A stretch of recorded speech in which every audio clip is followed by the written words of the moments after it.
Madam, ಎಲ್ಲರಿಗೂ ನಮಸ್ಕಾರ. ಈ ಲಾಕ್ಡೌನ್ ಸಿನಿಮಾ ಶುರು ಮಾಡೋದಕ್ಕೆ ಮುಂಚೆ ತುಂಬ ಕಥೆಗಳು ಮಾಡಿದ್ವಿ ನಾವೆಲ್ಲ ಆಲ್ರೆಡಿ. ಬಟ್ ನನಗೆ ಒಂದು ಲೋ ಬಜೆಟ್ ಸಿನಿಮಾ ಮಾಡೋಣ, ಹೊಸಬರಿಗೆ ಏನಾದರೂ ಚಾನ್ಸ್ ಸಿಗಲಿ, ಯಾರೂ ದೊಡ್ಡ ಬಜೆಟ್ ಸಿನಿಮಾ ಯಾರೂ ಮಾಡಲ್ಲ, ನಮ್ಮಂತವ್ರಿಗೆ ಅವಕಾಶ ಕೊಡಲ್ಲ ಅಂದ್ಬಿಟ್ಟು ನಮ್ಮ ಎಕ್ಸ್ಪೀರಿಯನ್ಸ್ ಪ್ರಕಾರ ನಾವೇ ಸಿನಿಮಾದಲ್ಲಿ ಕಲ್ತಿದ್ದೀವಿ ಸ್ಟಾರ್ಟಿಂಗಿಂದ ಇಲ್ಲಿವರೆಗೂ. ದೊಡ್ಡ ಡೈರೆಕ್ಟರ್ ಹತ್ರ ಕೆಲಸ ಮಾಡಿದ್ವಿ. ಎಕ್ಸ್ಪೀರಿಯನ್ಸ್ ನಾವು ದೊಡ್ಡ ಕತೆ ಮಾಡೋಕ್ಕಾಗಲ್ಲ, ಯಾರೊಬ್ಬರು ಡೈರೆಕ್ಟರ್ ನನಗೆ ಹೇಳಿದ್ರು, ಎಕ್ಸ್ಪ್ಲೇನ್ ಮಾಡಿದರು. ಅವ್ರ ಮಾತು ಕೇಳ್ಕೊಂಡ್ಬಿಟ್ಟು ನಾನು ಒಂದು ಚಿಕ್ಕನ್ನ ಲೋ ಬಜೆಟ್ ಪಿಕ್ಚರ್ ಮಾಡೋಣ ಅಂದ್ಬಿಟ್ಟು ನಮ್ಮ ಫ್ರೆಂಡ್ ಮಂಜು ಅವರು ಒಂದು ಸಿಕ್ಕರು ಮೈಸೂರಲ್ಲಿ ನನಗೆ, ನಮ್ಮ ಭಾಗದವರು ಇರಲ್ಲ, ಉತ್ತರ ಕರ್ನಾಟಕದವರು. ಆ ಕತೆ ಅಲ್ಲಿ ಸಿಕ್ಕ ಮೇಲೆ ಒಂದು ಕತೆ ಮಾಡಿದ್ದೆ ನಾನು ಚಿಕ್ಕದಾಗಿ. ಅದು ಈ ಸರ್ ಸಿಕ್ಕ ಮೇಲೆ, ಮಂಜು ಸರ್ ಸಿಕ್ಕ ಮೇಲೆ ನನಗೆ ಅವ್ರು ಹೇಳಿದ್ರು ನಾವೇ ಮಾಡೋಣ ನಮ್ಮ ಭಾಗದಲ್ಲಿ. ಯಾಕಂದರೆ ಮಂಗಳೂರು ಕನ್ನಡ ಅಂದರೆ ಅದೊಂದು ಬೇರೆ ಲೆವೆಲ್ ಭಾಷೆ, ಮಂಡ್ಯ ಕನ್ನಡ, ಬೆಂಗಳೂರು ಕನ್ನಡ ಅದು ಬೇರೆ ಭಾಷೆ. ಉತ್ತರ ಕರ್ನಾಟಕದಲ್ಲಿ ಏನಾದರೂ ಮಾಡೋಣ ನಮ್ಮ ಲ್ಯಾಂಗ್ವೇಜಲ್ಲಿ, ಪ್ಯೂರ್ ಉತ್ತರ ಕರ್ನಾಟಕ. ಹಾಗಾಗಿ ನಮಗೆ ನಾವು ಅಲ್ಲೇ ಹುಟ್ಟಿ ಬೆಳೆದ್ರಿಂದ ಆ ಕಥೆಗಳು ನಿಮ್ಗೆ ಗೊತ್ತಿರಲ್ಲ. ಬೆಂಗಳೂರು ಲ್ಯಾಂಗ್ವೇಜ್ ಸಿನಿಮಾ ಆಗ್ತವೆ, ಅದು ಸೆಕೆಂಡ್ ಪಾಯಿಂಟ್. ಬಟ್ ಉತ್ತರ ಕನ್ನಡದಲ್ಲಿ ಅಲ್ಲಿಂದ ಹುಟ್ಟಿದ ಕಥೆಗಳಿಗೆ ನಾವು ಅಲ್ಲಿ ಬೆಳೆದ ಮೇಲೆ ಅಲ್ಲಿಂದ ಕತೆ ಮಾಡೋಣ ಅಂದ್ಬಿಟ್ಟು ಮಂಜು ಸರ್ ಹತ್ರ ನಾನು ಡಿಸ್ಕಸ್ ಮಾಡಿದಾಗ ಅವರು ಓಕೆ ನಾನು ಮಾಡ್ತೀನಿ ಜಾವೇದ್, ಏನಾದರೂ ಮಾಡೋಣ ಅಂತ ಕುಂತೀವಿ. ಹಂಗೆ ಶುರುವಾಯ್ತು ಕತೆ ಇದು. ಈಗ ನೀವೆಲ್ಲ ನೋಡ್ತೀರಾ, ಈಗ ದುರಂಧರ್ ಕತೆ ನೋಡ್ತಾ ತುಂಬ ಜನ ನೋಡ್ತಾ ಇದ್ದಾರೆ. ದುರಂಧರ್ ಅಂದರೆ ಪ್ರೆಸೆಂಟ್ ಕತೆ ಒಂದು ತೊಗೊಂಡು ಸಿನಿಮಾ ಮಾಡ್ತಾರೆ ಅವೆಲ್ಲ. ಅದೇ ಥರ ನಾವು ಲಾಕ್ಡೌನಲ್ಲಿ ನಡೆದ ಘಟನೆ ಇಟ್ಕೊಂಡು, ಲಾಕ್ಡೌನ್ ವಾಸ್ತವ, ಕತೆ ಕಲ್ಪನೆ ಅಂದರೆ ನಿಮಗೆ ನೋಡ್ತಾ ಕತೆ ಗೊತ್ತಾಗುತ್ತೆ. ನೋಡ್ತಾ ಅಲ್ಲಿ ವಿಷಾದ ರಂಜನೆ, ಯಾಕಂದರೆ ಕಥೆಯಲ್ಲಿ ಎಲ್ಲವೂ ಇದೆ ಅಲ್ಲಿ. ಲಾಕ್ಡೌನ್ ಅಂದರೆ ನಮಗೆಲ್ಲ ಅರ್ಥ ಆಗುತ್ತೆ. ತುಂಬ ಕಷ್ಟನೂ ಆಗಿದೆ, ತುಂಬ ಇಷ್ಟನೂ ಆಗಿದೆ ಎಲ್ಲರಿಗೂ, ಅದು ಗೊತ್ತಿರೋ ವಿಷಯ. ಹಾಗಾಗಿ ನಮ್ಮ ಭಾಷೆ ನಾವು ನಮ್ಗೆ, ಯಾಕಂದರೆ ನನಗೆ ತುಂಬ ಜನ ನಾವು ಇಂಡಸ್ಟ್ರಿಯಲ್ಲಿ ಕೇಳ್ಪಟ್ಟಂಗೆ ಚಿಕ್ಕ ನಾವು ಕಲ್ತವ್ರಿಂದ ಉತ್ತರ ಕನ್ನಡದಲ್ಲಿ ಸಿನಿಮಾ ಚೆನ್ನಾಗಿ ಮಾಡೋಣ, ಅಲ್ಲಿ ಲೋಕಲ್ ಭಾಷೆ ಮಾಡೋಣ ಅಂದರೆ ಎಲ್ಲರೂ ಯೂಸ್ ಮಾಡ್ತಾರೆ. ಈ ಭಾಷೆ ಇಲ್ಲ ಅಂತಲ್ಲ, ಅರ್ಧ ಮಾತು ಯೂಸ್ ಮಾಡ್ತಾರೆ, ಅರ್ಧ ಇಲ್ಲಿ ಇರ್ತದೆ ಕಥೆಗಳು. ಪ್ಯೂರ್ ಉತ್ತರ ಕರ್ನಾಟಕ ಕಥೆಗಳನ್ನ ಆಲ್ಮೋಸ್ಟ್ ಯಾರು ಕಡಿಮೆ ಮಾಡ್ತಾರೆ. ಇತ್ತೀಚೆಗೆ ಬಂದಿದೆ ಉಡಾಳ ಅಂತ ಬಂತು, ತುಂಬ ಸಿನಿಮಾಗಳು ಬಂದಿದೆ ಇತ್ತೀಚೆಗೆ. ಬಟ್ ನಾವು ನಮಗೆ ಅಲ್ಲಿಂದ ಕಥೆಗಳು ಮಾಡೋಕ್ಕೆ ಇಷ್ಟ ಆಯಿತು. ಹಂಗಾಗಿ ಲಾಕ್ಡೌನ್ ಅಂತ ಒಂದು ಕತೆ ಶುರು ಮಾಡಿದ್ವಿ, ಅಲ್ಲೇ ಶೂಟ್ ಮಾಡಿದ್ವಿ.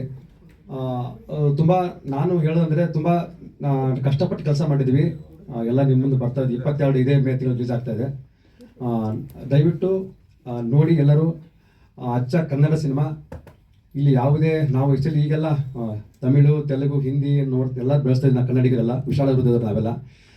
ದಯವಿಟ್ಟು ಕನ್ನಡ, ಪ್ಯೂರ್ ಕನ್ನಡ ಭಾಷೆ, ಅದ್ರ ಬಗ್ಗೆ ನಾನು ಹೆಮ್ಮೆ ಹೇಳ್ಕೊತೀನಿ. ಸೆನ್ಸಾರ್ ಅವರು ಕೂಡ ತುಂಬ ನಮಗೆ ಅಪ್ರಿಷ್ ಮಾಡಿದರು, ಚೆನ್ನಾಗಿ ಮಾಡಿದ್ದೀರಾ, ಪಕ್ಕ ಕನ್ನಡ ಸಿನಿಮಾ, ಎಲ್ಲಿ ಬೇರೆ ಭಾಷೆಯನ್ನು ಬಳಸದೆ ಪ್ಯೂರ್ ಕನ್ನಡ ಲ್ಯಾಂಗ್ವೇಜ್ ಪಿಕ್ಚರ್ ಮಾಡಿದೆ ಅಂತ ಹೇಳಿದ್ರು. ಅದು ಭಾಳ ಹೆಮ್ಮೆ, ನಮಗೆ ಭಾಳ ಸಪೋರ್ಟಿವ್. ಹಾಗಾಗಿ ಬಹುಟ ನೀವು ಮಾಧ್ಯಮದವರು, ಅದು ಭಾಳ ಮುಖ್ಯ ನಮಗೆ. ದಯವಿಟ್ಟು ಎಲ್ಲ ಸಪೋರ್ಟ್ ಮಾಡ್ತೀರಿ, ದಯವಿಟ್ಟು ನಮ್ಮ ಸಿನಿಮಾಕ್ಕೆ ಸಪೋರ್ಟ್ ಮಾಡಿ ಅಂತ ಕೇಳ್ತೀನಿ. ಪ್ರೊಡ್ಯೂಸರ್ ಆಗ್ಬೇಕನ್ನೋ ಉದ್ದೇಶ ನನಗಿರಲಿಲ್ಲ. ಆ್ಯಕ್ಚುಲಿ ನಾನೊಬ್ಬ ಆ್ಯಕ್ಟರ್ ಆಗ್ಬೇಕಂತ ಬಂದೆ. ಸುಮಾರು ಸಲ ಕೆಲವೊಂದು ಚಾನ್ಸ್ಗಳೆಲ್ಲ ಕೇಳ್ಕೊಂಡು ಹೋದೆ. ಸುಮಾರು ಮೈಸೂರು ಅಲ್ಲೆಲ್ಲ ಶೂಟಿಂಗ್ ಎಲ್ಲ ಕರಿತಾಯಿದ್ರು, ಒಂದು ಸಣ್ಣ ಕ್ಯಾರೆಕ್ಟರ್ ಕೊಡ್ತಾಯಿದ್ರು. ನಮ್ಮದು ಉತ್ತರ ಕರ್ನಾಟಕ, ಅಲ್ಲಿಂದ ಇಲ್ಲಿಗೆ ಬಂದು ನಮ್ಮ ಸ್ವಂತ ಖರ್ಚಿಟ್ಕೊಂಡು ಆ್ಯಕ್ಟಿಂಗ್ ಮಾಡಿ ತುಂಬ ಕಷ್ಟನೇ ಅನುಭವಿಸಿದೆ. ಆದರೆ ಕ್ಯಾರೆಕ್ಟರ್ ಯಾವ ಥರ ಕೊಡೋರು ಅಂದರೆ ಡೈಲಾಗ್ ಇರೋದಿಲ್ಲ, ಸುಮ್ಮನೆ ಒಂದು ಕುಂದಿರ್ಸೋದು, ಒಂದು M L A right hand, ಏನೋ ಒಂದು ಸಣ್ಣ ಕ್ಯಾರೆಕ್ಟರ್ ಕೊಡೋದು, ಕೈ ಕಟ್ಕೊಂಡು ನಿಂದಿರಬೇಕು ಅಷ್ಟೇ. ಅದನ್ನು 5 ಸಲ ಕರೆಸಿದ್ದಾರೆ ನನಗೆ ಮೈಸೂರಲ್ಲಿ. 5 ಸಲ ಕರೆಸಿಬಿಟ್ಟು ಏನು ಡೈಲಾಗೇ ಇಲ್ಲ. ಅದೇ ಥರ 2-3 ಸಿನಿಮಾಗಳಲ್ಲಿ ನನಗಂತೂ ಏನಪ್ಪ, ನಾನು ಏನೋ ಒಂದು, ನಾವು ಸಿನಿಮಾ ಇಂಡಸ್ಟ್ರಿ ಏನಂತ ಗೊತ್ತಿರಲಿಲ್ಲ, ಒಂದು ಏನೋ ಆಸೆಗೆ ಬಂದೆ ಆ್ಯಕ್ಟಿಂಗ್ ಮಾಡ್ಬೇಕಂತ. ಯಾವ ಒಂದು ಅವಕಾಶಗಳು ಇದೇ ಥರ ಸಿಗ್ತಾ ಹೋಯ್ತು. ನಮ್ಮ ದುಡ್ಡು ಖರ್ಚು ಮಾಡಿಕೊಂಡು ಇಷ್ಟೊಂದು ಕಷ್ಟಪಡಬೇಕಾ ಅನ್ನೋದೊಂದು ನೋವಾಗ್ಬಿಡ್ತು.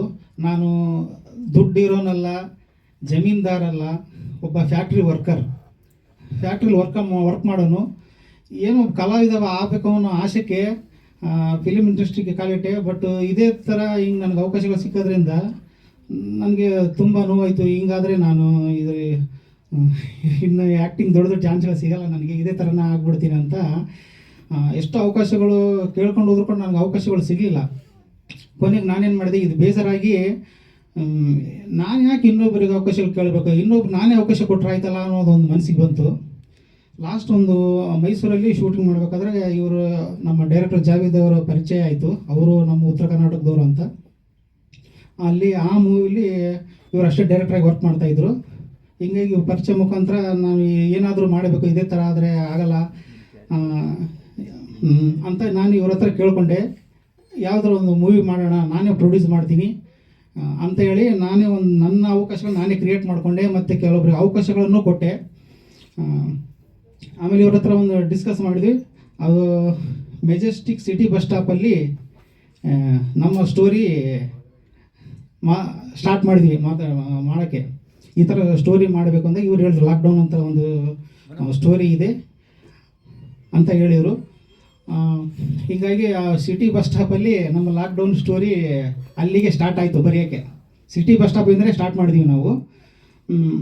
ಮಾಡ್ಬಿಟ್ಟು ಒಂದು 3-4 ತಿಂಗಳು ಸ್ಟೋರಿನ ಮಾಡಿಬಿಟ್ಟು ಆಮೇಲೆ ಶೂಟಿಂಗ್ ಎಲ್ಲ ಕಂಪ್ಲೀಟ್ ಮಾಡಿ ಇಲ್ಲಿವರೆಗೂ ತಂದಾಯಿತು.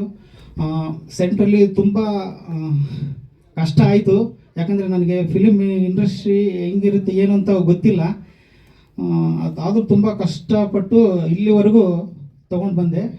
ಬಟ್ ಏನಂತಂದರೆ ಇದೊಂದು ಕಂಟೆಂಟ್ ಮೂವಿ ನಮ್ಮ ಉತ್ತರ ಕನ್ನಡ ಭಾಗ ಎಲ್ಲ ಕಡೆ ಭಾಗಗಳಿಗೂ ತುಂಬ ಇದು ಇಷ್ಟ ಆಗುತ್ತೆ ಅಂತ ಒಂದು ಉದ್ದೇಶದಿಂದ ನಾನು ಇಲ್ಲಿವರೆಗೂ ಕಷ್ಟಪಟ್ಟು ತೊಗೊಂಡು ಬಂದು ನಮ್ಮ ಪ್ರೇಕ್ಷಕರ ಮುಂದೆ ಇಟ್ಟಿದ್ದೀನಿ.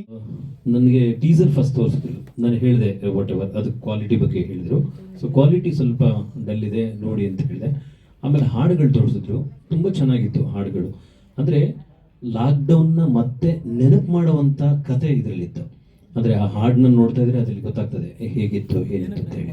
ಸೊ ಹಾಡು ಎಲ್ರಿಗೂ ಮನಮುಟ್ಟೋ ಥರ ಇದೆ, ತುಂಬ ಚೆನ್ನಾಗಿದೆ. ಓಕೆ, ನಾನು ತೊಗೊಳ್ತೀನಿ, ವಾಟ್ ಎವರ್ ನಿಮ್ಗೆ ಏನು ಸಪೋರ್ಟ್ ಬೇಕು ಮಾಡ್ತೀನಿ ಅಂತ ಹೇಳಿ ಸೊ ಹಾಡುಗಳನ್ನ ಸಿರಿ ಮ್ಯೂಸಿಕಲ್ಲಿ ರಿಲೀಸ್ ಮಾಡಿದ್ದೀನಿ. ಸೊ 4 ಹಾಡಿದೆ ಟೋಟಲಿ, ಒಂದು ಪ್ಯಾಥೋ ಸಾಂಗ್ಸ್ ಇದೆ, 4 ಹಾಡುಗಳಿದೆ. ಸೊ ಅಂದರೆ ಆ ಲಾಕ್ಡೌನ್ ನಮಗೆ ಮತ್ತೆ ನೆನಪು ಮಾಡುತ್ತೆ, ಅಷ್ಟು ತುಂಬ ಚೆನ್ನಾಗಿ ಮಾಡಿದ್ದಾರೆ. ಜೊತೆಗೆ 2-3 ಆ್ಯಂಗಲಲ್ಲಿ ಹೋಗುತ್ತೆ ಅದು.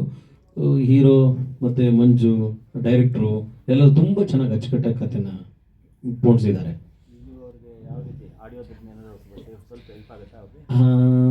ನನಗೆ ಗೊತ್ತಿಲ್ಲ, ಅದನ್ನು ಅವರು ಹೇಳಬೇಕು ಮಂಜು ಅವರು, ಯಾಕಂದರೆ ನಾನಂತೂ ಮಾಡಿದ್ದೀನಿ ವಾಟ್ ಎವರ್ ಏನು ಮಾಡಬಹುದು ಎಲ್ಲ ಮಾಡಿದ್ದೀವಿ.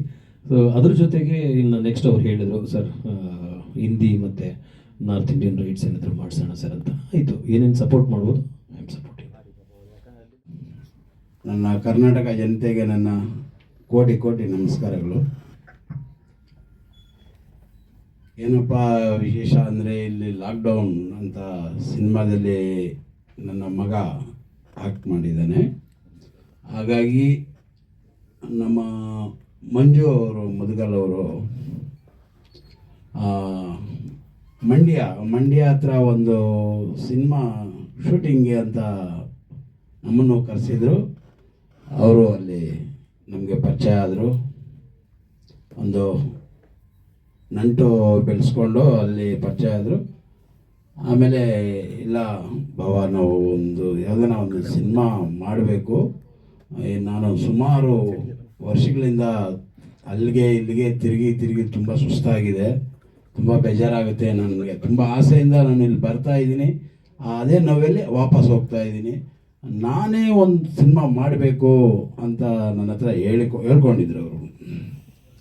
ನಾನು ಹೇಳಿದೆ, ಇವಾಗ ನೀನು ಇರೋ ಕಷ್ಟದಲ್ಲಿ ಅಷ್ಟು ದೊಡ್ಡ ಸಿನಿಮಾ ಮಾಡೋದು ಸಾಧ್ಯ ಇಲ್ಲ, ಟ್ರೈ ಮಾಡು ಆಗುತ್ತೆ ಅಂತ ಹೇಳಿದೆ. ಸರ್ ನೀವೆಲ್ಲ ಸಪೋರ್ಟ್ ಮಾಡಿದ್ರೆ ನಾನು ನಿಂತ್ಕೊಂಡು ಮಾಡ್ತೀನಿ ಅಂತ ಹೇಳಿದ್ರು. ನಾವು ಬೇರೆ ಮಾತೇ ಇಲ್ಲ, ಆಯಿತು ನಿನ್ನ ಧೈರ್ಯ ಇದ್ದರೆ ನೀನು ಮಾಡೋ, ನಾವೆಲ್ಲ ಸಾಥ್ ಕೊಡ್ತೀವಿ, ಸಪೋರ್ಟ್ ಕೊಡ್ತೀವಿ ಅಂತ ಹೇಳಿದ್ವಿ. ಇವತ್ತು ಅವರ ಉತ್ತರ ಕರ್ನಾಟಕ ಭಾಷೆ ಅಂದರೆ ನಮಗೂ ಪ್ರಾಣ, ನಮ್ಮ ತಾಯಿ ನುಡಿ ಭಾಷೆ ಇದ್ದಂಗೆ. ಆ ಭಾಷೆ ಅಂದರೆ ನಮಗೂ ತುಂಬ ಇಷ್ಟ ಆಗಿ, ಆಯಿತು ನೀವು ಅಲ್ಲಿ ಮಾಡ್ತೀರಲ್ಲ ನಾವು ಬರ್ತೀವಿ, ಹೆಲ್ಪ್ ಆಗುತ್ತೆ, ಏನೋ ಮಾಡಿ ಅಂತೇಳಿ ಹೇಳಿದ್ವಿ. ಲಾಸ್ಟ್ ಟೈಮ್ ಒಂದ್ಸಲಿ ಫೋನ್ ಮಾಡಿದ್ರು, ಬಾವ ಹೀರೋ ಬೇಕು ಹೀರೋ ಅಂದರು. ನನ್ನ ಮಗನೇ ಇದ್ದಾನೆ, ಹೀರೋ ಹಾಕ್ಕೊಂಡಪ್ಪ ಅಂತ ಹೇಳಿದೆ. ಹಾಕ್ಕೊಂಡು ಮಾಡಿಸು ಅಂಥೇಳಿ ಕಳಿಸ್ಕೊಟ್ಟೆ. ಇವತ್ತು ಹೀರೋ ಆ್ಯಕ್ಟಿಂಗ್ ಮಾಡಿ ಅವ್ರು ಬಂದು ಇಲ್ಲಿ ಕೂತಿದ್ದಾರೆ. ಆಮೇಲೆ ನಾವು ಮಂಜು ಅವರು ತುಂಬ ಕಷ್ಟ ಬಿದ್ದಿದ್ದಾರೆ, ಹೇಳ್ಕೊಳ್ಬೇಕಾದ್ರೆ ತುಂಬ ಕಷ್ಟ ಬಿದ್ದಿದ್ದಾರೆ. ಅಷ್ಟು ಇಷ್ಟಲ್ಲ, ಎಷ್ಟೋ ಸಿನಿಮಾಗಳಲ್ಲಿ ನಾವು ನೋಡಿದ್ದೀವಿ, ಎಲ್ಲ ಖುಷಿಯಲ್ಲಿ ಮಾಡ್ತಾರೆ, ಸಂತೋಷವಾಗಿ ಮಾಡ್ತಾರೆ. ಅವರು ಒಂದೊಂದು ಪೈಸಾನು ಕಷ್ಟ ಬಿದ್ದು ಮಾಡಿದ್ದಾರೆ ಈ ಸಿನಿಮಾ. ಜಾಸ್ತಿ ಹೇಳೋಕ್ಕೆ ನಮಗೆ ಇಷ್ಟ ಇಲ್ಲ. ಎಲ್ಲರೂ ನೋಡಿ, ದಯವಿಟ್ಟು ಎಲ್ಲರೂ ಸಪೋರ್ಟ್ ಮಾಡಿ. ನನ್ನ ನಮಸ್ಕಾರಗಳು ಹಾಗೂ ಮಾಧ್ಯಮದವರಿಗೂ ನನ್ನ ನಮಸ್ಕಾರಗಳು. ಯಾಕೆಂದರೆ ಎಲ್ಲ ಮನೆಗಳಿಗೂ ನಮ್ಮನ್ನು ತಲುಪಿಸೋವಂಥ ಕೆಲಸ ಮಾಡ್ತೀರಾ. ಮತ್ತು ಈ ಸಿನಿಮಾದ ಬಗ್ಗೆ ಹೇಳಬೇಕು ಅಂದರೆ, ಈ ಸಿನಿಮಾದಲ್ಲಿ ನಾಯಕಿ ತಾಯಿ ಪಾತ್ರ ನಾನು ಮಾಡಿದ್ದೀನಿ. ತುಂಬ ಚೆನ್ನಾಗಿದೆ ಪಾತ್ರ, ಮತ್ತು ಕಥೆನೂ ತುಂಬ ಚೆನ್ನಾಗಿದೆ. ಕತೆ ಬಗ್ಗೆ ನಾವು ಹೇಳೋಕ್ಕಾಗಲ್ಲ. ಮತ್ತು ಕಲಾವಿದನಾಗಿ ಬಂದು ಪ್ರೊಡ್ಯೂಸರ್ ಆಗಿ ನಮಗೂ ಇದರಲ್ಲಿ ಒಂದು ಅವಕಾಶ ಕೊಟ್ಟಿದ್ದಕ್ಕೆ ಮಂಜು ಸರ್ಗೆ ನಾನು ಥ್ಯಾಂಕ್ಸ್ ಹೇಳ್ತೀನಿ. ಮತ್ತು ನನ್ನ ಈ ತಂಡಕ್ಕೆ ಗುರುತಿಸಿದ್ದು ಕೆಲಸ ಕೊಡಿಸಿದ್ದು ಜಾವೀದ್ ಸರ್, ಅವ್ರಿಗೂ ಸಹ ನಾನು ಧನ್ಯವಾದಗಳನ್ನ ಹೇಳ್ತೀನಿ. ಮತ್ತು ಇಡೀ ಲಾಕ್ಡೌನ್ ಟೀಮ್ಗೆ ನಾನು ಆಲ್ ದ ಬೆಸ್ಟ್ ಹೇಳ್ತೀನಿ. ದಯವಿಟ್ಟು ಸಿನಿಮಾ ತುಂಬ ಚೆನ್ನಾಗಿದೆ, ಎಲ್ಲರೂ ಸಿನಿಮಾ ನೋಡಿ. ವಿಭಿನ್ನ ರೀತಿಯಲ್ಲಿದೆ ಕತೆ, ಏನೋ ಒಂದು ಇರ್ಬೋದು ಅಂತ ಇರುತ್ತೆ ಮನಸ್ಸಲ್ಲಿ, ಆದರೆ ಊಹೆ ಮಾಡ್ಕೊಳಕ್ಕಾಗದೇ ಇರೋ ಅಂಥದ್ದು ತಿರುವುಗಳಿದೆ ಇದು ಕಥೆನಲ್ಲಿ. ತುಂಬ ಚೆನ್ನಾಗಿ ಬಂದಿದೆ. ನೋಡಿ ಹರಸಿ, ಎಲ್ಲರೂ ಹಾರೈಸಿ, ನಮ್ಮ ತಂಡನ ಪ್ರೋತ್ಸಾಹಿಸಿ. ಮತ್ತು ಹೊಸದಾಗಿ ಸಿನಿಮಾ ಮಾಡ್ತಾ ಇರೋ ಮಂಜು ಸರ್ಗೆ ದಯವಿಟ್ಟು ಎಲ್ಲರೂ ಪ್ರೋತ್ಸಾಹ ಕೊಡಬೇಕು ಅಂತ ಕೇಳ್ಕೊತೀನಿ. ಎಲ್ಲರೂ ಬಂದು ಸಿನಿಮಾ ಥಿಯೇಟ್ರಿಗೆ ಸಿನಿಮಾ ನೋಡಿ. ನನ್ನ ಕರ್ನಾಟಕ ಜನರಿಗೆ ನಮಸ್ಕಾರ ಹೇಳ್ತಾ ಇದ್ದೀನಿ. ಇದು ಲೋ ಬಡ್ಜೆಟ್ ಸಿನಿಮಾ ಅಂತ ಖಂಡಿತ ಎಲ್ಲರೂ ನೋಡಿ ಸಪೋರ್ಟ್ ಮಾಡಿ ಅಂತ ಕೇಳ್ಕೊತಾ ಇದ್ದೀನಿ. ದಯವಿಟ್ಟು ಸಪೋರ್ಟ್ ಮಾಡಿ. ಯಾಕಂದರೆ ಮಂಜು ಅವರು ತುಂಬ ಕಷ್ಟ ಇದ್ದು ಸಿನಿಮಾ ಮಾಡಿದ್ದಾರೆ. ಯಾಕಂದರೆ ಲೋ ಬಡ್ಜೆಟ್ ತುಂಬ, ಹಂಗಂತ ನಿಮ್ಮನ್ನೆಲ್ಲರಿಗೂ ಹೇಳ್ಕೊತಾ ಇದ್ದೀನಿ, ಪ್ರತಿಯೊಬ್ಬರು ನೋಡಬೇಕು ಅಂತ ಕೇಳ್ಕೊತಾ ಇದ್ದೀನಿ ಸರ್. ಇದರಲ್ಲಿ ನನ್ನ ರೋಲ್ ಬಂದ್ಬಿಟ್ಟು ಹೀರೋಯಿನ್. ಆ್ಯಕ್ಚುಲಿ ನನಗೆ ಆಪರ್ಚುನಿಟಿ ಹೇಗೆ ಬಂದಿದ್ದು ಅಂತ ಅಂದರೆ, actually I am from Davanagere. ಅಲ್ಲಿ ಒಬ್ಬರು ಫೇಮಸ್ ರೀಲ್ಸ್ ಸ್ಟಾರಿಂದ ನನಗೆ ಬಂದಿದ್ದು, ಕಿರಣ್ ಸರಿಂದ. ತುಂಬ ಥ್ಯಾಂಕ್ಸ್ ಹೇಳ್ಬೇಕು ಅವ್ರಿಗೆ. ಆ್ಯಕ್ಚುಲಿ ನಾನೆಲ್ಲೋ ಒಂದು ಕಡೆ ಮದುವೆಗೆ ಹೋಗಿದ್ದೆ, ಅಲ್ಲಿ ತುಂಬ ಮಂಜು ಸರು, ಜಾವೇದ್ ಸರು ವಿಡಿಯೋ ಕಾಲ್ ಮಾಡಿಬಿಟ್ಟು ತುಂಬ ತಲೆ ತಿಂತಾಯಿದ್ರು ನನಗೆ. ಈ ಕಡೆ ಮದುವೆನೂ ಎಂಜಾಯ್ ಮಾಡೋಕೆ ಬಿಟ್ಟಿಲ್ಲ, ಸಿನಿಮಾ ಆಪರ್ಚುನಿಟಿನೂ ಅದು ಒಂಥರ ತುಂಬ ತಲೆ ಊಟ ಮಾಡೋಕ್ಕೂ ಬಿಡ್ತಾ ಇಲ್ಲ, ಅಷ್ಟು ತೊಂದರೆ ಮಾಡ್ತಾಯಿದ್ರು. ಅಂದರೆ ಪಾಪ ವಿಡಿಯೋ ಕಾಲಲ್ಲಿ ಆಡಿಷನ್ ತೊಗೊಂಡು ಇದು ಮಾಡಿದ್ರು, ಈ ಥರ ಹಿಂಗೆ ಬರಬೇಕು ಅಂತೆಲ್ಲ ಹೇಳಿದ್ರು, ಹಿಂಗೆ ರೋಲ್ ಇದೆ ಅಂತಲೂ ಹೇಳಿದ್ರು.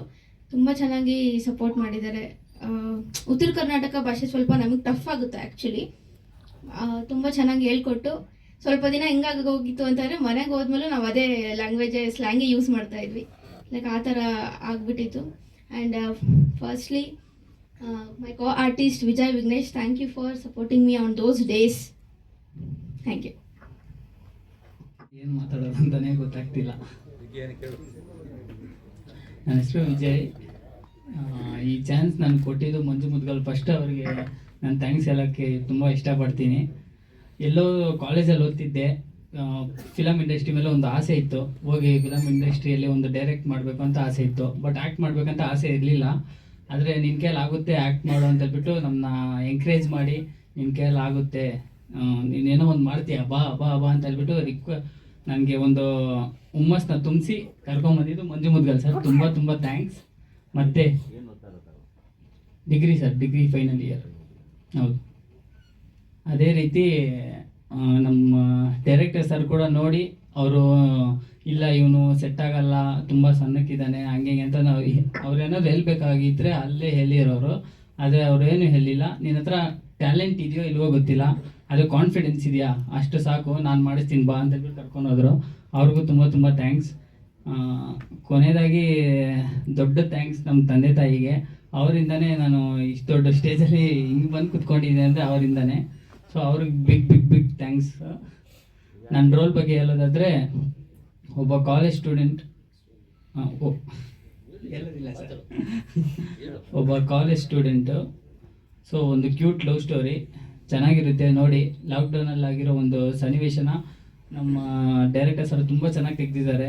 ನಾನು ತಪ್ಪು ಮಾಡಿದಾಗ ಆ್ಯಕ್ಟಿಂಗಲ್ಲಿ ಇದು ಕರೆಕ್ಟಾಗಿ ಈ ಥರ ಮಾಡು ಅಂತ ಹೇಳ್ಬಿಟ್ಟು ಸಪ್ರೇಟಾಗಿ ಕರ್ಕೊಂಬಂದು, ಬುದ್ಧಿ ಹೇಳೋರು, ನೀನು ಇವಾಗ ಬೆಳೀತಿದ್ಯಾ, ಈ ಯಾವ್ದಾವ್ದು ಮಿಸ್ಟೇಕ್ಸ್ ಇದೆಯೋ ಅದನ್ನ ತಿದ್ದಿ ಸಪ್ರೇಟಾಗಿ ಹೇಳೋರು, ಯಾವ್ದಾವ್ದು ರೈಟ್ ಇದೆಯೋ ಅದು ಎಲ್ಲರ ಮುಂದೆ ಚಪ್ಪಲ ತಟ್ಟಿ ಹೇಳೋರು.